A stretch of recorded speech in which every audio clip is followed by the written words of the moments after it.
Happy Wednesday, everybody. Thank you for this special, midweek edition of the Learning and Development Lunch Hour. Even though they're generally not an hour, this one actually may get there. Today, I'm really excited. We're actually doing our first kind of, I don't want to call it interview, but collaboration with the Chief of Awesomeness, Alexander Salis from the LXD launch. Just again, for those who don't know him, after serving several years as a Navy corpsman attached to a Marine detachment, he's spent, and he'll be able to tell you much better, but it's at least over 15 plus years in the learning and development field, and is the first person to launch an e-learning academy to help instructional designers. So with that, I'm very happy to introduce Alex and bring him in as we kind of dive into pain points in where we see creating e-learning and instructor-led training. Hey. Alex, welcome. Thank you for joining today. Thank you. Appreciate it, Pat. Really excited to be here, and hey, everybody out there. Right, and of course, I'm now having audio difficulty again. Do we? Okay, that's interesting. And so we were talking just moments ago. We were talking, and everything worked fine. And then obviously technology, right? How many people have done this in virtual training, right? You've started, and now things don't go right. So just bear with me. Alex can probably talk a little bit about himself if I can start to see if I can figure out why I don't have sound again. All right. You hear me? Does everybody hear me? Drop a comment if you do. Let us know. Hey, things happen for a reason. Hi. All right. And well, in case you're listening here, let's make sure you let us know in the comments that you are picking up stuff. And Pat, we'll see if you can give us the. I could see you talking. There. Still, let me go. Still talking. All right. Here. That's funny because we were just talking and everything was good. So something has changed. Dun dun dun. Hold on. I had to impersonate myself. Jennifer, I'm glad that you're able to hear us. Yeah. Does make it super hard for us to talk back and forth when we can't hear each other. I hear you. So let me. All right. Well, sometimes we just gotta. Yeah, nothing there either. Have more fun. So let's do it, guys. I want you to drop some comments. No?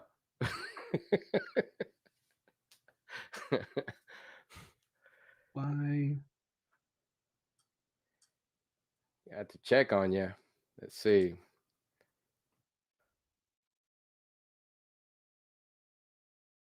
We're live.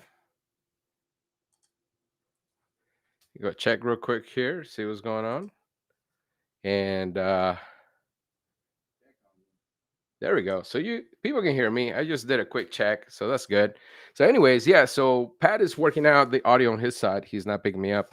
My name is Alex Salas. I'm the Chief of Awesomeness at LXD Launch, guys. And we do have a great way to upscale and get people going. But today we're talking about the pain points of ILT and VILT, and I guess you can consider media and audio issues pain points for that as well.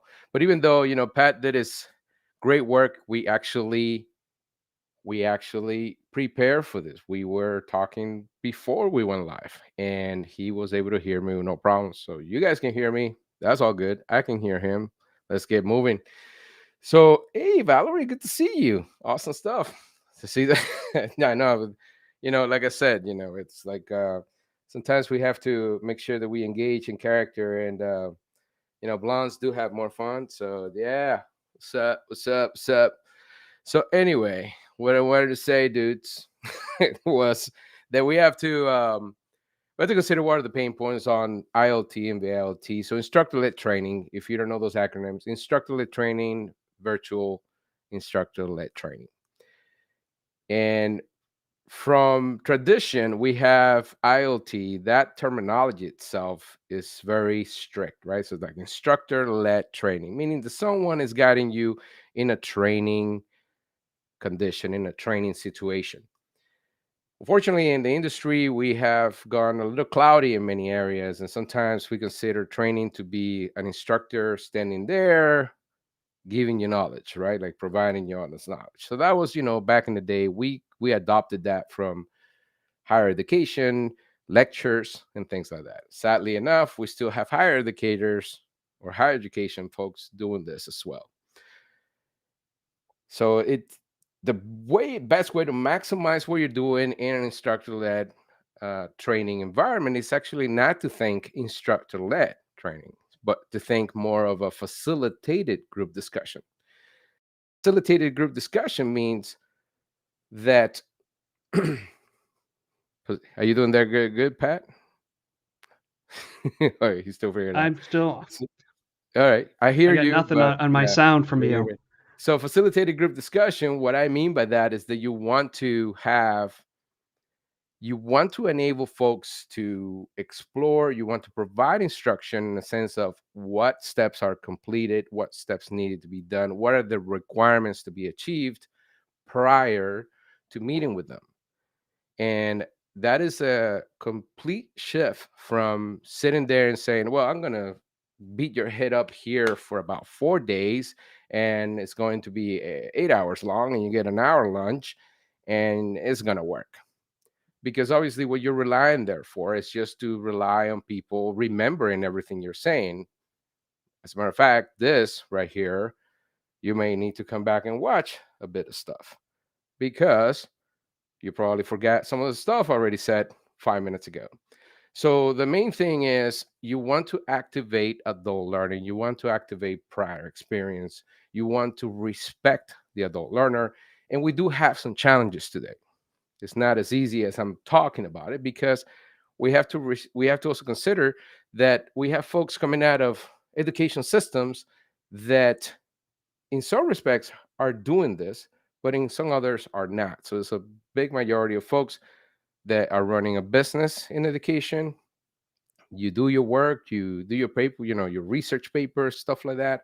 And we come out the door, we get a degree, and now you're ready to work. That's the idea, right? But we know that that's not usually how it works. And we have a lot of people out there frustrated with advanced degrees and they cannot get any work.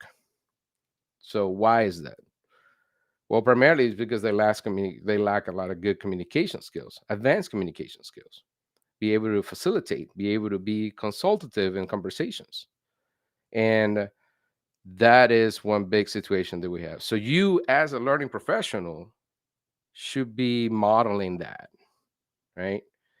And what I'm saying here is that if you are just focusing on, oh, well, no, I'm the expert, I need to train them, I'm the authority, I know everything. Well, to me, that's the wrong approach. You still need to provide the guidance, you still need to provide the scope and watch the people don't come out of that scope.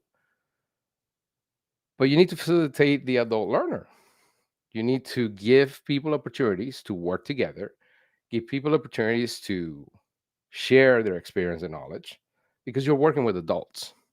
So at any given point, you're going to have a mixed group of people. And there will be someone there with 10 years of experience, someone with two, someone with none.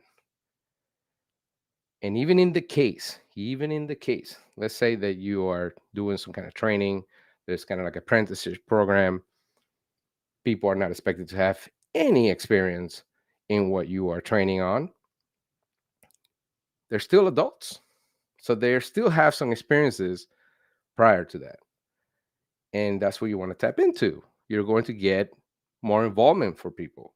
You're going to get participation in what's going on. And you're going to get the most important thing on this, which is experience and reflection on that experience.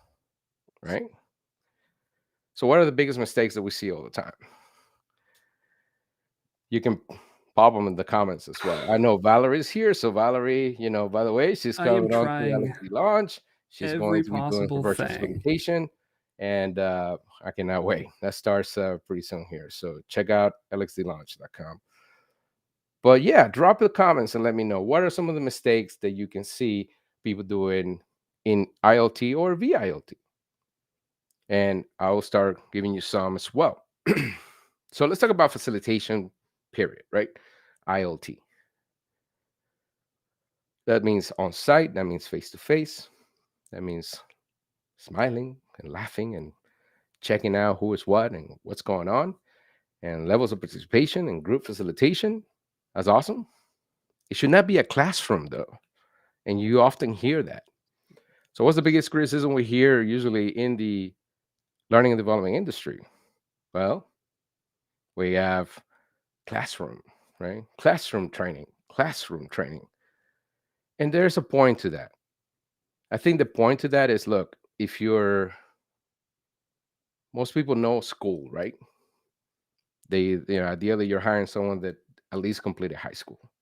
So they have a reference as to what a class will feel like or look like. Well, what about hey Pat, you good? Hey, Got nothing? Are you back? yeah, nothing like tech issues, right? Hey, 10 all minutes. right. Awesome. Sorry, Hey, folks. hey, let me keep going because I can go here for 3 hours. Hey, you know what? You guys just got the smart version of this. Like, it's the level of smartness is just going to drop now that I'm able to talk or hear and talk. Hey man, So, I could bring it down too. I could bring it down. Just a matter of adopting. Adopting to, yeah, man. that's pretty awesome. It's all about feelings and cool stuff. So, Yep. what you got on that, Pat? You heard anything I was saying or half of it? Absolutely. I heard, unfortunately, absolutely nothing that you said. Oh, Um, great. it was one of those, but I felt like the light from, the clouds parted and the lights came down from heaven on you, and then I couldn't hear anything. But, So, you know, yeah. So I was covering the following. So just to recap real quick, I was letting folks know that, look, we have to stop the common mistakes that people make. I was specifically addressing ILT, right? So ILT is, and there's Valerie, let us know. Great demonstration on how to handle problems with tech. There she is. All right. So yeah, so this stuff is gonna happen. And the only way you can deal with this is to prepare and to kind of be ready and have gone through it. So, mm-hmm. Pat and I didn't sit here before this and thought, we tested the equipment and everything was good, but we didn't foresee this. We didn't say, well, you know what, we tested it in backstage, is good, so it's going to work when we go live, right? So Right. Yeah. but that's the What's thing. that? Louis Pasteur, chance favors the Exactly, yeah. prepared minds. Yes, there you go. So when you have experienced people, then you can bounce on things. I know he was having the issue, but then I quickly tested the audio works for you guys. So hey, I took over and here we are. Now he's back. Now Yep. we're back on the horse, as they say. So what I was saying, Pat, is and thank you so much again for this opportunity to share the space with you. The ILT, the face-to-face training, that it does not, we need to stop thinking about classroom, right? And thinking that what we're offering is classroom training, because then what we tend to do is recreate a classroom. And for adult learners, we need a better flexibility in space and design of the context of what we're trying to impart on people. So rather than sitting in a classroom environment, which will bring bad memories and make it feel like it's a school thing, think about the context of what you're doing. Is it about human relationships? Is it about soft skills? Which in many respects, I'll say soft skills are the hard skills today. So Right. is it about that? If it is about that, then think about activities that are going to allow people to do those things, to actually apply the concepts and the techniques that are common in play. So how do Right. you do that across, let's say you're in a corporate environment, right? Hmm. And let's say Fortune 500 company. Doesn't even have to be Fortune 500 company, but Right. training's happening, same training's being led by multiple facilitators, or it's being led in multiple locations. How do we make sure that that happens? The processes of engaging the adult learner, how do we get them going that route, whether it's me leading the training or Alex leading the training or Bob out in Minnesota, right? How do we do that? Well, that's I mean, I have that's a my great. opinions. No, that's a great point. That's a great point. And you know what, I experienced this, and actually, I got to give shout outs to Centene Corporation. I used to work for them and their leadership development programs. It's they were based on that, and they were so the main thing that we need to think of is you need to have a standardized design strategy, right? So that means that, I'm not doing more than you're doing, and you're not doing less than I'm doing when it comes to doing the facilitation stuff. Unfortunately, sometimes we get this idea that, like, oh, I'm bad, this is my thing, this is what I do, right? Hmm. And then Pat, oh yeah, this is, I don't like what he does, this is what I do. Well, here are the here are the implications of that and the problem with that. If you don't standardize it in a way with the best practice, or let's say the optimal practice for it, then you're getting situations in which your metrics are going to be off. So if you're trying to evaluate this, or you're going to try to provide some kind of metrics to it, it will be inconsistent because Pat is doing his own thing. And although it's the same content or it's the same material, then Alex is doing his own thing. So let's assume that Pat is way better than I am, right? In the sense of, he's just, people love him, everything's great, he makes it all fun, he gives swag every time. Then he doesn't really meet the requirements, but he's doing his thing. That's what he likes to do. And people love it. So the level one evaluations are off the roof, right? Hey, people love it. Yep. But guess what? We don't have the efficiency, we don't have the performance needed. So you have to have a balance on what happens, but we need to be standardized. So if Pat does that and I do something else, then when your metrics come on, it's going to be off. It's going to be off either in one way or the other. You're going to be like, well, but really, people really love what Pat does. Yeah, but funny, it's like we're not looking at 90 days down the road. Who was trained by Pat and who was trained by Alex, and what are they doing now in the company? Right. Yeah, Well, and it's more layers than that too, right? of It's course. not only is it the training, Hmm. it's right. Like we could both do everything exactly the same, but then one group is doing well and another group isn't, and because it's at the coaching level, right? The support after training isn't there. Right. Right. So You know, obviously, we have challenges in the sense that I think in those type of situations, you want to have some kind of strategy that is planned beyond the actual classroom piece, right? Because the yep, classroom only answers one question, which is what are you doing? It's not really saying why are you doing it, or how are you doing it, or what results are you getting out of it. It's like, what are you doing? So I think in general the industry is really good at capturing that, because I guess that's what's used to get budgets, you know, to get the budget at the beginning of the year or the end of the year. So we're able to say, oh, hey, we done 50 classes and we train 500 people, right? But that doesn't tell you, okay, but what are those people doing? What was the impact of that? What was the effect of all of that? So if we do that, I mean, we'll always be happy. We are going to be happy. Learning professionals are going to be happy, but are we really helping the organization? Which is really what we should be doing. well, and it comes down to roles too, right? So Mhm. the studying of how effective training is going to was is go what changes we need to happen may not be happening by the developer, right? By the person creating the training, right? They may have gotten the design document and now they build it out, and Yeah. now your study is being done by a different, it may even be outside of training and development. How many people here use the signed documents? Go ahead and drop it in the chat, because you're putting some oasis out there in the deserts of learning and development. Well, how many people have an analysis document to begin with? Like, why do I we think need you have a this better chance of a dashboard? design document than an analysis document. Yeah. Yeah. So that'll be an interesting thing to know. But I mean, back to the facilitation and IoT is, I think, one of the key things you can do, and it's going to completely shift the paradigm of what you're achieving and what really is helping people, besides metrics, is don't think classroom. Don't make it a school thing. You know, just think whatever is school based and don't do that. Right. So That's the first thing. First thing. I'm not saying So that there aren't schools out there that are doing fantastic work.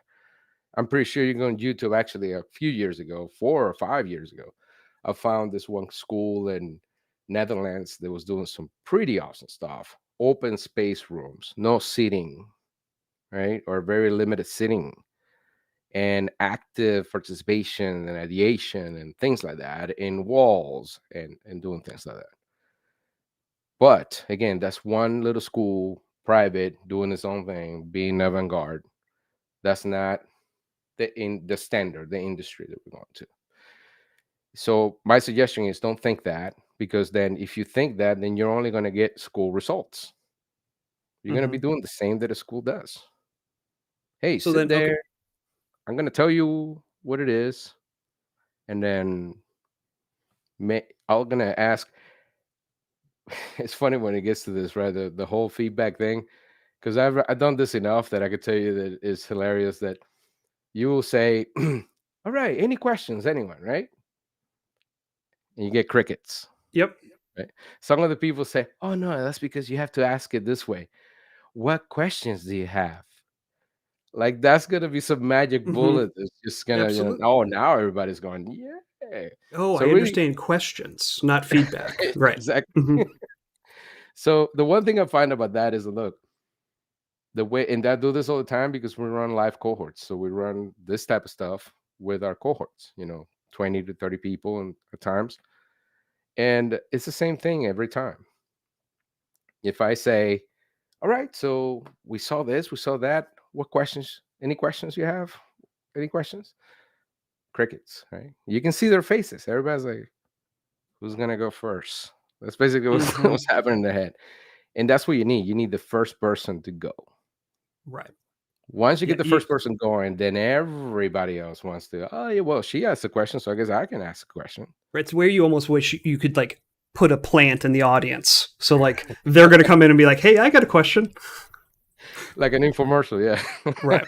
So all right, so if your number 1 is let's stay away from thinking of it as a classroom. Mhm. What's your number 2? Okay, so once we determined that, right? Once we come to grips with that. They're like, okay, no classroom. So how do I do Mhm. that part? Like, how does that work? So you got to think of the environment, right? So we're talking ILT. We're still talking being in a conference room, probably in a corporate setting, and Or having some, VILT, I would think, right? We're right. we're sitting on a Zoom or a Teams meeting or And if whatever. we're talking VILT, let's, yeah, I think that's more prevalent today, right? Because of the thing, Mhm. the pandemic and everything else we know as life. So if it's a VILT, here are some things that I propose you do, and they seem to be things that I found later after doing this course that kind of work. Well, first of all, you want to record the thing, right? If it's a reality, you want to record it. Well, what I suggest is you record it by segments. So you want to outline the activities of what you're going to be covering or going through, and cover it by segments and go no more than 15 minutes at a time. So about 10 to 15 minutes. And in Zoom, actually, which is the most popular tool that everybody uses, is you can stop recording and you can start recording in the same session. So what that's going to do is going to break out your videos into separate videos. So you don't have to go into Camtasia or Final, Right. Premiere Pro and It edit it. saves you it That saves makes you the sense. editing. It saves you the editing time. At the same time, it also keeps you from doing this 2-hour thing, right? So you're in a 2-hour session or a 1-hour session.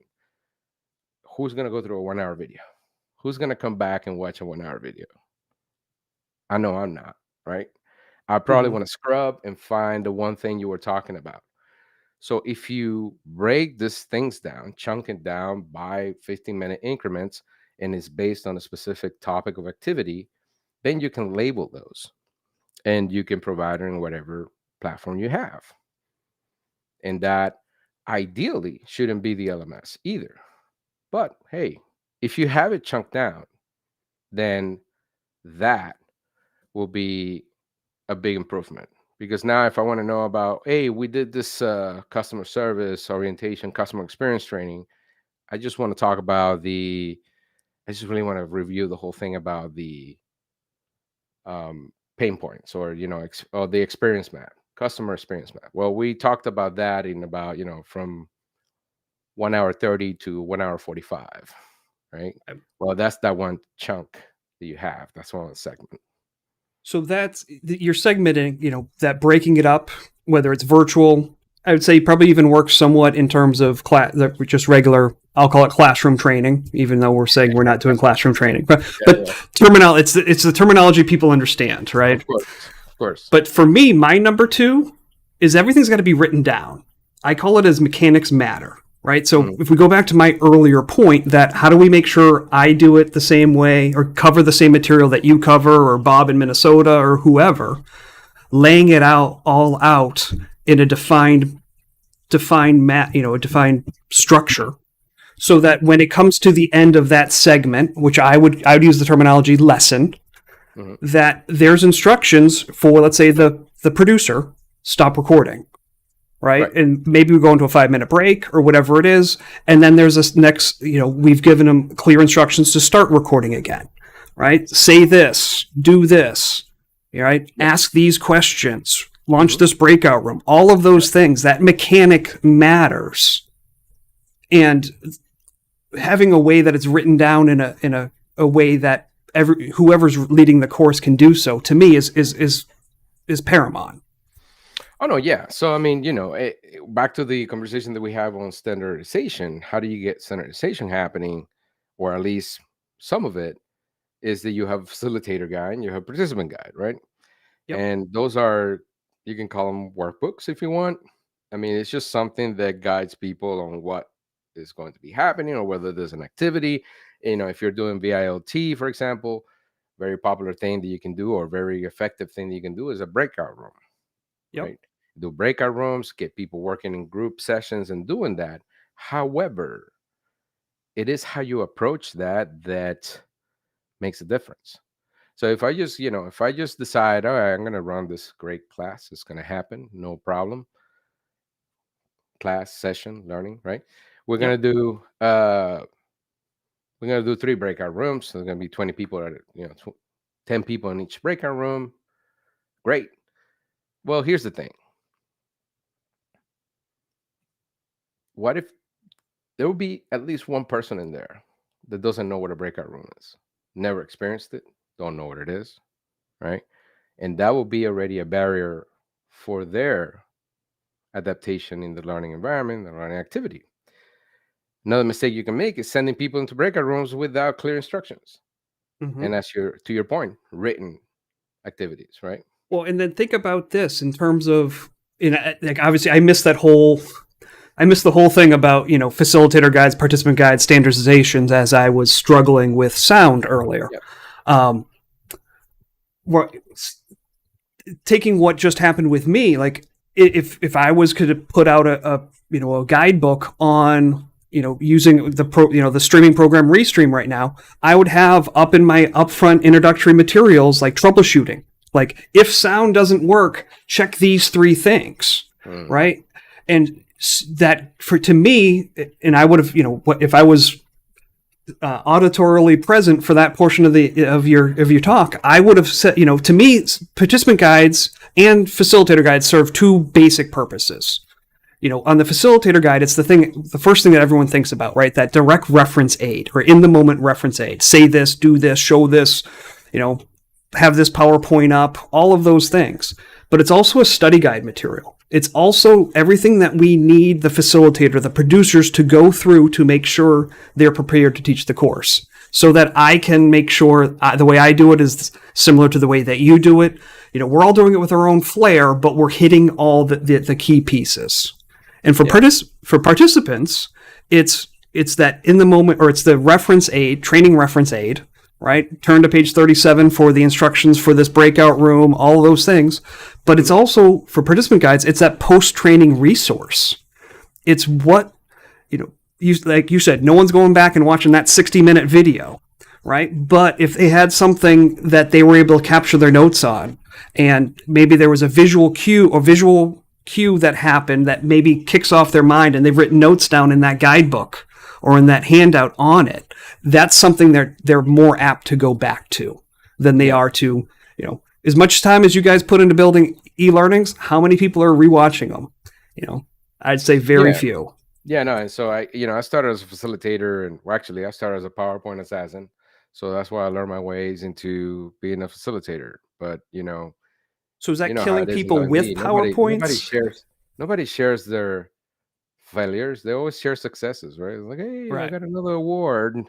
So Oh, I'm I'll very I'll honest with share. that. I'll give you all my failures, right? I Like, started as a PowerPoint killer, but I always had like very creative design imagery and stuff in transition slides. But it was killing by PowerPoint. What I mean by that is, again, it's going back to that first sentiment, which is whether it's VILT or ILT, the instructor should not be the delivery medium, no, right? but Let me they're say the that they're the again. facilitator, right? Right. Let me That's that say the that again. You are not the delivery medium. That correct. means But you're not sitting there going, I'm gonna dump my head on you, and you're gonna, this is what we're gonna do. We're gonna transfer my brain into yours because you're gonna listen to me speak for 40 minutes. That you're their Obi-Wan to their right, Luke Skywalker. yeah, exactly. You're the guide, Sometimes but you're the Yoda. right. Yeah. But it needs to be written down. It needs It- to be there so that people can do it. And the other yeah, side I of it mean, is training is an asset of the organization, right, right? right. So I And don't. so, okay, so to that point, right? Here's the thing. There's no excuse today for any organization really not to have an internal resource that is not the LMS to have some of this content, right? Mhm. And we have to think about opening up the field in different areas. So, you can have a SharePoint site that shares the team work processes and ideas and workflows and things like that. A lot of the communication chats, many companies today have chats, right? So you can have a dedicated channel for this specific training exercise. And I think the main thing to also differentiate, look, if we're calling it training, then that means that we're doing something. We're Mhm. practicing something. That's what training is. I'm going to give you a Correct. perfect analogy. You want to make the Olympics, the next Olympics, right? We're going to do some training. What do you think we're going to do? Are we going to You sit in a mean we're not just going classroom? to read a book about like Yeah. We're gonna sit bobsledding and Yeah, you're like gonna I'm watch good to videos. go, Yeah, right? you're gonna watch videos. You're gonna do 30 learnings until then, and you're just gonna show up on day one and hey, here you go, world record. No, Right. Oh, I mean, if we go that route, it would definitely be we get ourselves a little bit of a train wreck.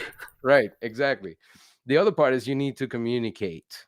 People are adults, so you have to also, in fact, not only communicate your expectations or the expectations, the requirements, but also make sure that people are acknowledging those requirements. And again, this is something that often is not happening in other areas where they come from and they're familiar on things. So we're fighting a little bit of an upside hill sometimes, because a lot of people are conditioned to just get everything, right? Like here are the resources, here's the thing, here's the templates, here's you don't have to do anything. Everything's done for you. Here it is, right? And Hmm. that's a problem because you're conditioning people to get into that. And so you're not So how do really we fix improving their this? condition, you know? Yeah, go ahead. So I was going to say how do we fix this? Right. So You I get a think the magic great wand, Alex. Let's we're well, fixing it tomorrow. I tell you What's that step one?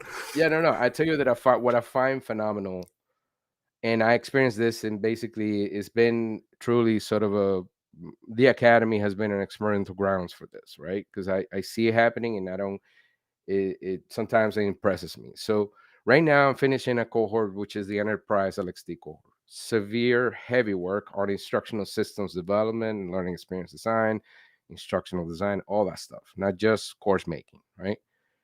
That requires teams to develop a low fidelity prototype and a high fidelity prototype of a solution, of a proposal solution, not a course either, right? So they're presented with a problem, a business problem that I had in the past that I solved in a specific way. And they look at it. And of course, people have problems with needs analysis. They have problems with all those things. Well, when it comes to this, you need to be clear in communication. What are we doing and why are we doing it? Right? A lot of people we hear in the circles, right? ATD and everything else. What's in it for me and what's in it for me and all that. Great. So relevance is important because we're talking business. We're talking the corporate learning world. And I also want to be clear that we're talking about skills acquisition, not professional development stuff, right? Because it's a different experience, it's a different scenario. Have you run into a lot of companies that basically, and I'm pretty sure you experienced this before, I experienced it myself, a company pays you to go do training, let's say on agile. Yep. So you go, it's fantastic, right? Because this is before the pandemic, I guess. But you get paid to go travel somewhere, you enjoy a beautiful hotel, and you hang out, have some drinks, and you go to the training. You get that training on agile design, project management. You get a certificate from a consultant. You come back to the company and you never use it. Mm-hmm. Does that happen? Oh, it happens all the time. I mean, I Right. think it doesn't even have to be an outside consultant. Right. It's a business initiative, training's created, right? And then for whatever reason, everyone goes through training, and then after training, either is it lack of support from upper management, lack of support from, coaches, it just shifts. Like, how many And times have people sat through training and then nothing came from it? And right. so then they get a bad taste for training and they're like, oh, I've got to go back to learning it. Well, I think I I got to think go no do one. this and I'm outside of my job again. Yeah, I think no one's complaining that they got to travel and have fun and go to a training, like kind of going to a conference, like a great conference like DevLearn or something like that, right? Nobody's gonna complain. Oh, I got to go to Vegas and I got to sit Right. But there in think the about training conference. that sales team But that doesn't get to go to the conference, that they just right, have right, to sit through, right. some sort of training. And they're like, I've got a quota and you guys didn't reduce that. Yeah, Right. yeah, yeah, If yeah. they don't get if it's not beneficial to them or they go Yeah, through it and then nothing comes from it, yeah. they're going to hate going back to training the next time. So what I say is this: like from an operational perspective, that's a huge waste of money, and Mm-hmm. companies do it all the time, right? From a professional development perspective, that's a great experience because the person, the individual that goes to the training, is now getting a new set of skills and is taking the time to get those new set of skills, and they can use that in their repertoire going forward, right? But the value to the organization is very little, except for morale and professional development, and those things are valid. So let's go back to operational training, which is the important piece, the skills acquisition that affect that is specific to a company's processes and work. You have to communicate clearly to those people why they're there and why, right? So what they're doing and why they're doing it. Then you're going to explain how they're going to use it going back when they get back to the workplace. But the opportunity is going to be to simulate the experience that they're supposed to apply or they're supposed to confront in that facilitated group discussion. So the FGD is what I'm calling it. No more Okay. ILT. FGD. And that means, look, you know the stuff, you know the material. As a facilitator, you know the material from top to bottom. You have those resources that Pat is mentioning. You do have the facilitator guide, you do have your participant guide. Those are nice workbook activities.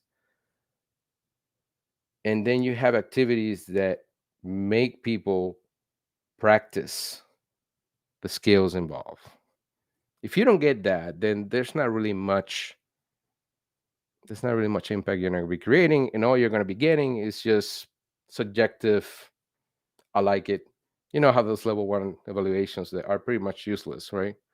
Do you Mm-hmm. like it? And are you going to use it back at work? What do you think they're going to tell you? No, I didn't like it, and no, I'm not going to use it. Right. Do they want to be flagged as a person that's going to say that? Right. Or, how many people don't even respond, right? I Right. think that's a big thing for corporations is, employee engagement, right? Yeah, and you get the Just things getting that someone to people. respond to their email is Right. huge. So the practices that people get, right? And I mean, people are busy, and today we are dealing with much more interactions than, I mean, in we distractions than anybody else. I mean, you have this first of all. Hmm. You're checking. Look, notifications, right? So you're checking 20 some notifications, and then you are checking social media apps, and then you're getting email, and then you got the chat from work, and you got all those things. And the other problem too is that a lot of people go to training, and then their work doesn't stop, so their head is not in the game. Right. Oh, absolutely. I mean, so I was telling Alex before when we were in the backstage process of this, I came out of the financial industry, right? Worked at online brokerage houses. And so e-learning to me, I'd be training managers, training brokers, but I also was an active broker, right? I had a book of clients, all of those things, and be like, hey, it's compliance training time, right? Here's your 8 hours worth of FINRA training you need to get done. And none of your quotas are lowered. You still have all your calls to meet, assets to do. So what'd you do? You launched the compliance training, which you couldn't click through. Like you couldn't just get to the end. You had to like click through all these pages. I had that on one monitor and I did my job on everything else. And then I just guessed at all the questions until I got them right and I was done. Right? Like I got nothing out of it because I had to do my job. Nothing, there weren't any changes. So that's another side of it. And I think it's kind of a long-winded way to get around to, training, learning and development needs to be tied in with the business goals, organizational goals. And there needs to be a two-way street, right? No more of this, I'm at the little kids table and they're at the big kids table. And you Right. got to find a way to bridge that gap. Yeah. So if you're doing IoT, VLT type things, you are going to get so much more out of that participation, out of doing. I mean, I think that the key advantage is you are there to be also have the ability as a teacher does, right? A teacher hangs out with kids for like 9 months at a time, 10 months at a time. So, I mean, imagine if you had the ability to interact with someone for learning purposes for 9 months at a time, all the observations and all the improvement you can make because you can coach them, you can see their progression from starting from nowhere to somewhere. But in regular settings, IoT, VLT, you don't have that. You may have a couple of hours here or maybe a couple of interactions here or there. So facilitating, you need to facilitate discussion. You got to get people to express what they know and understand. Not just understand, because that will be vague. But what is it that they actually? What's their take, their perspective on what it is that it should be? Because there's always three elements, right? There's what it is. There's what you're teaching or training or facilitating, and then there's what they're getting. Mm-hmm. And you have to align that to those in the same level. And I think multiple Maybe a choice fourth questions one, actually. I think what multiple it choice should questions. be. Yeah. Well, yeah, what it should be is always great, but ideals, Right. No, that could end up in ideals, right? correct. But it's also a way for us to gauge, if this was what it was supposed to be or what our goal was to be, and here's what Mhm, it should be, are mhm. we aligned? Like, what changes do we need to make to get better? Yeah, There's obviously evaluating the learner or yeah, the participant, but there's also evaluating ourselves. You know, what did I do wrong? Like, what part of this was a train wreck? What wasn't? Right? right. I mean, the only way you're gonna get that is to seeing people actually if put things in effect. So you're not gonna get it out of talking to someone in the classroom and asking, "Hey, you get it? Yeah, I get it. Yeah, I have an aha moment. Oh, great. How does that transfer really?" So, but it's about the communication up front, right? So if I ask you, okay, so today we're gonna learn how to effectively write learning objectives that have observable, measurable qualities. Yep. There's a specific set of requirements for that. It's Right. not whatever you make it to be. It's not just Bloom's taxonomy. Correct. There are some specific conditions to meet, right? So you're going to do audience, you're going to do behavior, conditions, and degree of performance. But now I need to see you write one up. Mm-hmm. and you're going to see people struggle. And that's what happens in what we do. So struggle is part of the Well, learning it's equation. it's how you get better, right? We don't Exactly. we success is good, right? We all want Yeah, of success, course. Of but course. success breeds the same behavior, right? Yeah. Oh, it worked last time, let's do it again. It Yeah. could have been a fluke. Yeah. Mistakes is where we learn, right? Like I could tell my kids, and I'm impressed none of them have run through. I got four kids home to on school vacation week right now, but I could tell when they were young, I could say like, "Don't touch the hot stove, don't touch the hot stove." Yeah. I could tell that's how I was blue in their face. And what actually ended up stopping them was the time they touched the hot stove, right? That mistakes the learning portion. Correct. Correct. And Right. that's exactly, I mean, that's what I was telling you before we jump in the thing that there is conditioning. There is some kind Yep. of conditioning we're doing.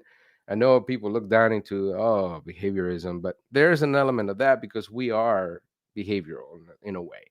There's habits we have, right?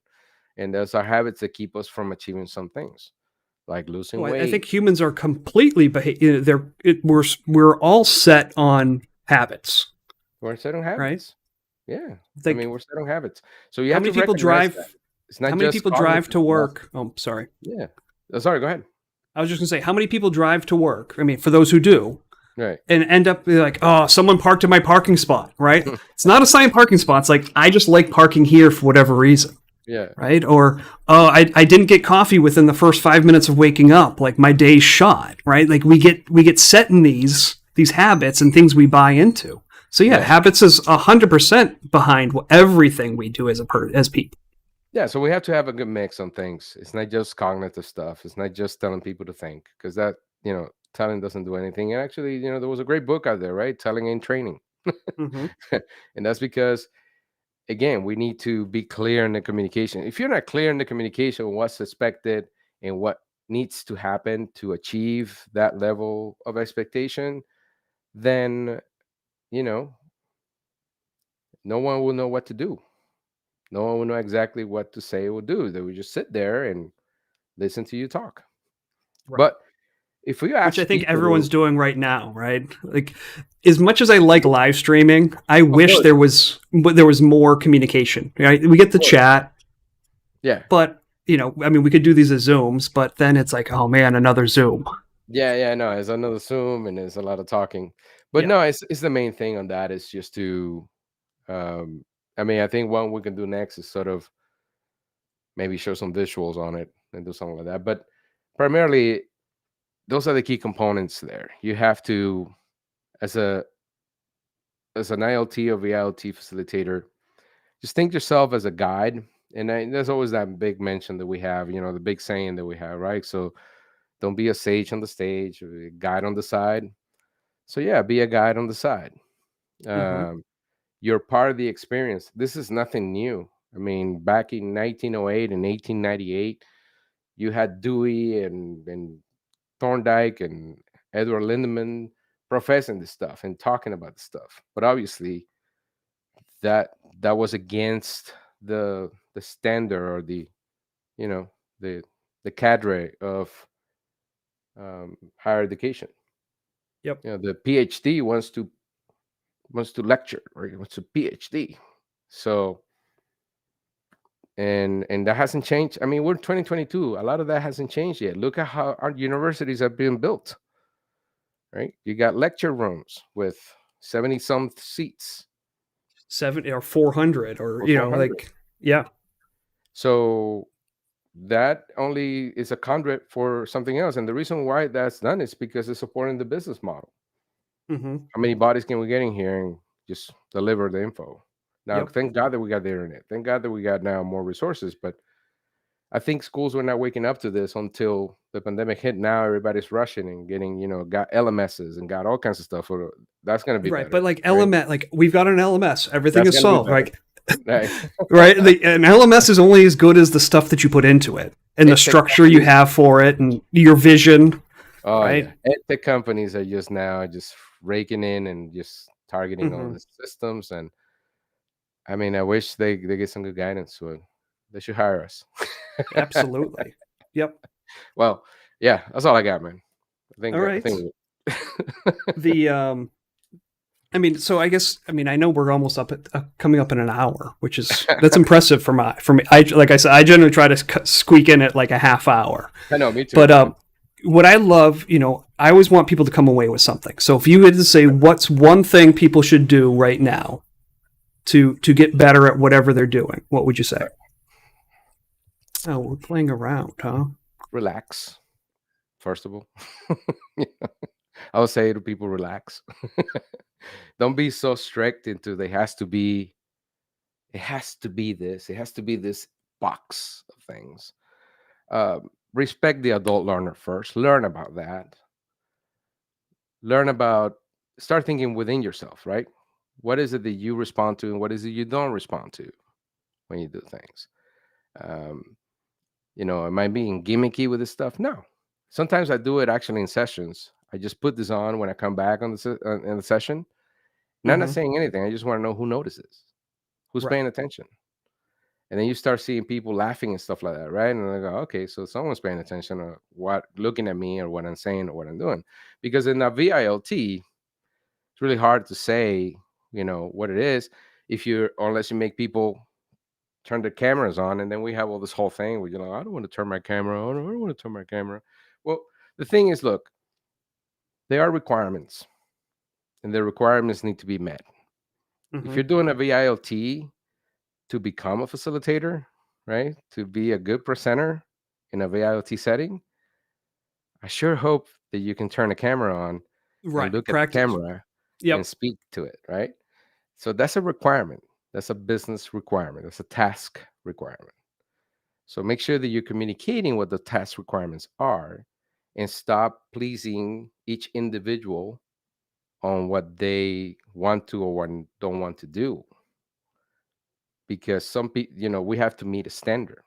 And I mean, Right. in the 60s, we call that what? Criterion reference instruction. And it changed the world of education, right? But I think educate, some school systems are still doing normative stuff. Mm-hmm. Now I'm going to take your word on the '60s stuff because, well, that's before my time. Well, I think you can probably push it back to the 40s with Tyler or something like that, Right. curriculum No. design. But Yep.